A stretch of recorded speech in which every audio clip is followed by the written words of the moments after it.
Epstein was this critical node of power. It shows extensive emails from 2013 to 2016, intimate, often daily correspondence between Barack and Epstein. He was a very useful individual to people in power and intelligence networks. Probably the Mossad. Breaking Points just revealed Jeffrey Epstein's involvement in a key Israeli security agreement with a foreign country. This the result of email links between Epstein and former Israeli Prime Minister Ehud Barak. And in this clip, Breaking Points also gets into the prospect that Ghislaine Maxwell could be released pending a decision by the Supreme Court. Let's get right into this. The Epstein case is first and foremost in my mind, so please like the video and subscribe to the channel. Let's get to the Epstein story. Man, I've been wanting to cover this for a while. It is so crazy. Credit to Mortaza and Ryan over at Dropsite for reporting it. Let's put this up here on the screen. So I'm going to read pretty extensively from this because it's one of the best pieces of evidence that we have right now about Epstein's actual involvement in explicitly brokering Israeli security agreements. So what they write here is that Epstein, quote, used his political network and financial resources to help broker a security cooperation agreement between the governments of Israel and Mongolia, according to a trove of leaked emails from former Israeli Prime Minister Ehud Barak. The new set of emails between Barak and Epstein has largely been ignored by the mainstream press, but it includes crucial new context on Epstein's operation. Well known that Epstein had personal ties to Israel, including Barak and Ehud Omer, but now what these emails show that were released by a pro-Palestinian hacking group with ties to Iran, they say it shows extensive emails from 2013 to 2016, intimate, often daily correspondence between Barak and Epstein. Their conversations address political and business strategy as Epstein coordinated meetings for Barak with other members of his elite circles. The article is the first in a series that will explore his work on behalf of Israeli military interests, particularly as it relates to his role in the development of Israel's cyber warfare industry. The rise of Israeli cyber surveillance and weapons industry is explicitly linked to much of the Epstein investments, which he helped broker for Ehud Barak. But potentially what they see here is the most explicit use of actual intervention for state power and in terms of the security agreement with Mongolia. And so I know it sounds a little bit crazy, like how exactly did it all come about? But what it basically gets to is that Epstein was this critical node of power. And this is what we focused on for quite some time. Yeah, that's exactly right. If you look at this piece by Mirzada Hussein and Ryan Grimm, which is excellent, I'll link it down in the comments, by the way, you find information about this, pertaining to this. The fact that Epstein served as a key figure to organize this advisory board to come to an agreement between Israel's government and Mongolia. This shows Epstein's direct participation in Israeli governmental dealings, something that the powers that be in the regime told us we were conspiracy theorists if we even talked about. This with his good buddy Ehud Barak, who stayed at his house in Manhattan for prolonged periods of time. This email leak that was, sent onto the internet and has a lot of sleuths and journalists pouring through it have found this. And this is substantiated in the piece with actual emails that have been linked substantiating it. And, photographs. Epstein was in a very close relationship corresponding with Barak for a long time. And what I think is the craziest is there's a part in this email where basically Barak tells Epstein to enjoy the island. Let me know once you've talked to him and your impression, Barak wrote. In the meantime, enjoy the island. Yeah. This is a guy that's been accused of being a sex trafficker along with Epstein. Ghislaine Jeffrey accused him of that. And this is something that the regime's trying to hide from us. So I'm really glad that this story is being covered, even though it's being totally swept under the rug by the media. What the emails show is that Barak, even after he's out of office and he's staying at the Epstein mansion while having a mask on his face, walking in there, photographed by the New York Post, and while he's receiving this money from Epstein for his military intelligence, investments, and why he also is getting paid some, $2 million by the Leslie Wexner Foundation for 2 reports, one of which he never finished, which was controlled by Jeffrey Epstein, who is the chairman of said foundation. While he's doing all of this in the background, he is here setting up these daily correspondence and meetings for Barak. Keep in mind, this is all after Epstein is a registered sex offender, 2000, remember the timeline? 2013 to 2016, and leading eventually to some sort of Israeli security cooperation agreement in the future. Yeah, that's the craziest thing to me, is that that's very rarely brought up, the fact that so many people of prominence, including Barack, met with Epstein after he was a registered sex offender. After that sweetheart deal, remember he had the work release program where a wing of the sheriff's department was carved out for him. He could install special TVs, have special guests. He could be released 6 days a week for 12 hours a day, bounce between his properties. Basically, the red carpet was rolled out for this guy, this sex offender that had 40 witnesses against him. People involved in this case could not believe that this was happening, but it was because Alex Acosta let the max slip, and he said, I was told that Epstein was intelligence and to lay off Epstein.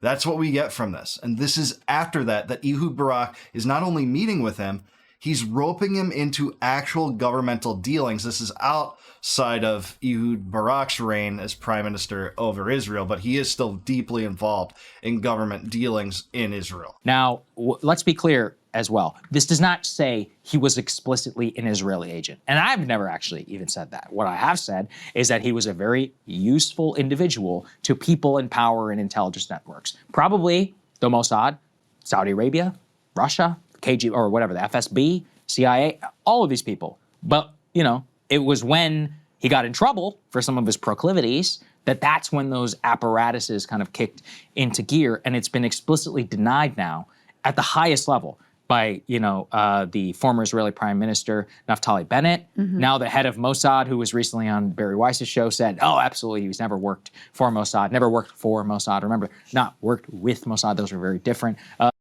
Those are very different. That's the difference between being an agent, a badge-holding member of the Mossad, and being an asset, someone that collaborates with Mossad on special projects. And look, I think that's the safest assumption here, is that Epstein was much like Robert Maxwell, who was Israel's most famous spy, essentially. But Robert Maxwell was a free agent of sorts. He was an asset that played a role in multiple intelligence agencies. And I think that's likely what Epstein was, that he was an Israeli asset carrying out this sex blackmail ring involving some of the most prominent people in the world. And what ultimate leverage is there that's greater than that? I don't think there really is anything, but I think that's fair. And I'm glad that Sagar's calling that distinction out, because that is a very different thing to actually be a governmental employee or an asset.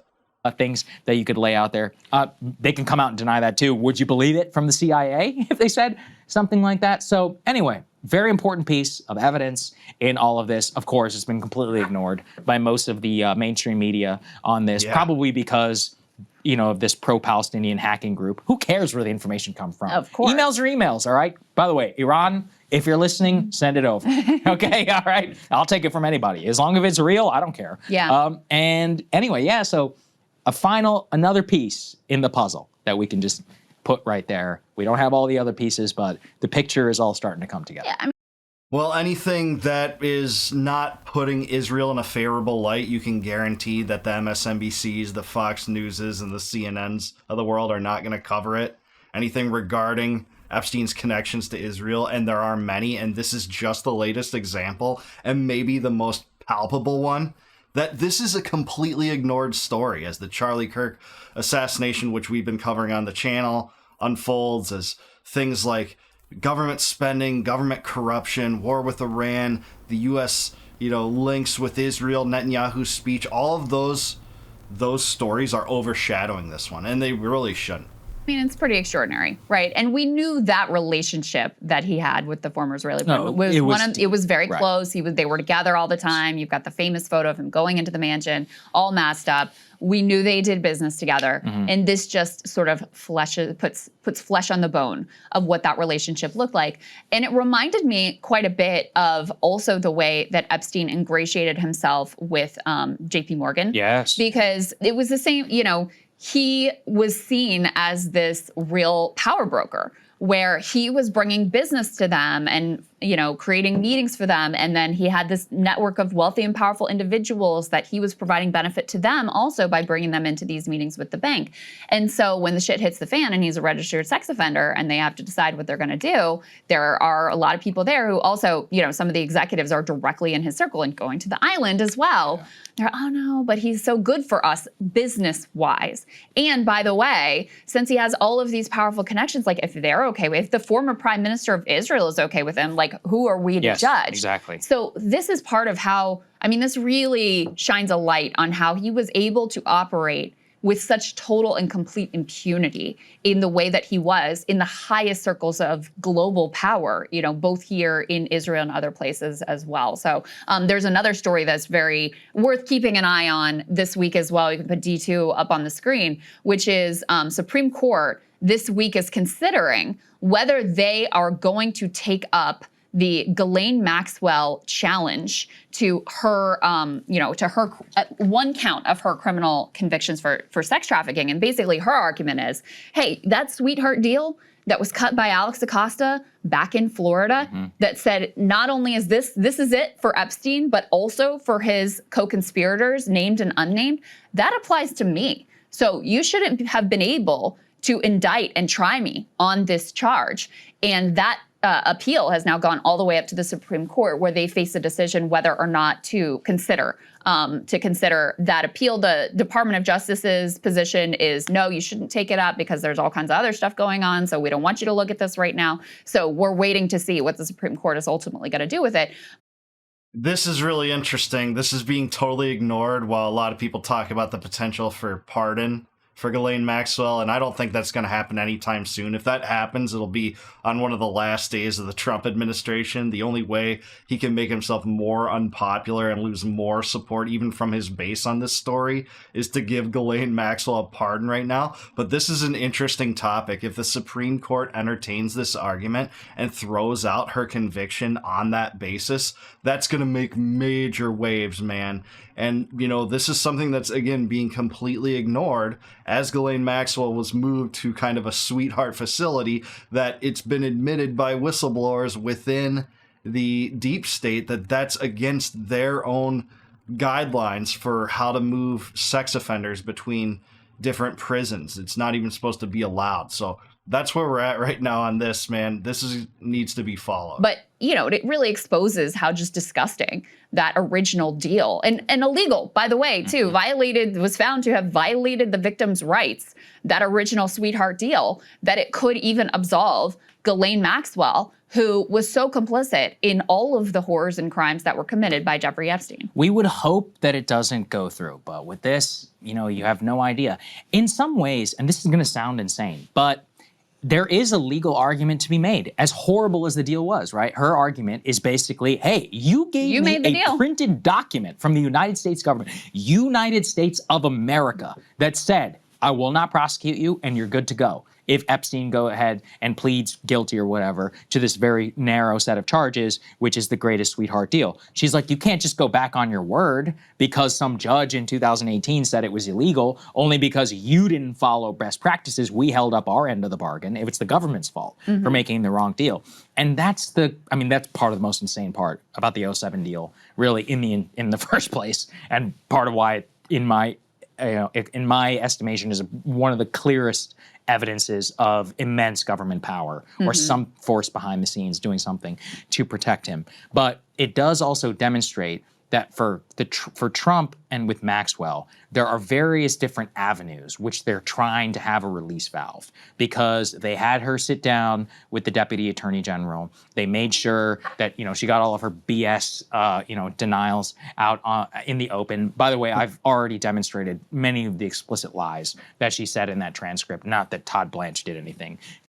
Yeah, Todd Blanche did not push back against known lies, including her statements that there were no cameras installed in Epstein's home, when we know actually from existing documented pictures that were taken in the home, there were cameras, including cameras in Epstein's own bedroom. This was well known, and there was no pushback from Blanche on that. Sugger did another show on that, and it was excellent. There were many lies in Ghislaine Maxwell's statements, but with no pushback from the FBI. It's like the FBI is trying to cover this up. What do you know? It's pretty consistent with what we saw regarding the Epstein cover-up, the Epstein files not being released after it was told to the American people that they would, and Kash Patel and Dan Bongino and Pam Bondi spent immense time in the run-up to the 2024 elections saying that they were going to bring transparency to this and Trump would do that. Well, it's been nothing but. It's been the exact opposite. And it behooves us to ask why. I think we know why to some extent. To push back against them. But the point remains that for Maxwell herself, what we see is that she's scheming for two things, both to get the Supreme Court to try to let her out. I don't think that's going to happen, but it is certainly possible, though. I just wouldn't necessarily bet on it. The other is a pardon. I mean, she's already got the sweetheart. You know, she's transferred to this federal prison camp in some sort of great, club fed or whatever, where she's not even supposed to be. And a lot of the victims and other people's families are outraged at the fact that that happened. And she's on her way to some sort of pardon, which could potentially absolve Trump. The thing is, and this is what I find sad about it, I already feel like the energy around this is dying. I know that there are a lot of people who are very interested in the story. We get temporary flashes of certain pieces of release and all of that, but we had the Massey Ro Khanna thing. Now we're on to the shutdown. We did the Israel security, and this is what the Trump administration was betting on. They're like, at the end of the day, we can survive this. Yeah, I think he's totally right. I hate to say I think he's right about that. The energy behind this story and all things Epstein is fading a little bit. You know, you do see great videos like this and good coverage of this. Great journalism by Masrata Hussein and Ryan Grimm, by the way, in the piece they just drafted about this. But a lot of the focus is being drawn away to other topics, even though this is a stunning revelation, man. Epstein was involved in literal government security agreements with a foreign country, this one being Mongolia. We have email proofs of that, and that hadn't been disclosed publicly by any party leading up to this. There's something like 11 years since this had been known, that people could have been forthcoming about this. Like, hey, we had this security agreement with Epstein on this security advisory board, playing a key role in organizing the individuals involved. But hey, it was nothing. It wasn't anything related to anything nefarious or illegal. No one said that. So what else are they hiding? If they hid this, and they did, what else are they hiding? We only know about this because of Ehud Barak's email links. And I've been pouring through that battery of leaks. There's thousands of them. I think people are trying to use AI to try to sift through it a little bit. We might learn more as the time goes on. There's some really smart journalists that are knee deep into this. So let's see what comes from it.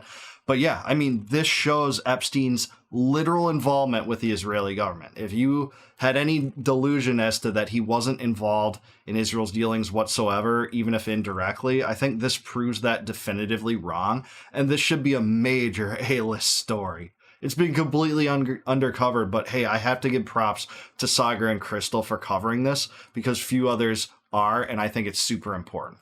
I'm not going to leave the Epstein case by the wayside. I'm going to keep covering it without, any type of bias outside of what I've already said about it. I'm going to look for more answers, more avenues that connects Epstein to the bastion of power and prominence that characterized the figures that were involved in what I believe to be his sex trafficking ring, likely on behalf of Mossad. So that's where we're at right now. I do want to hear from you. Is this a stunning revelation? Is this a big story? What does this mean that the media is sweeping this completely under the rug?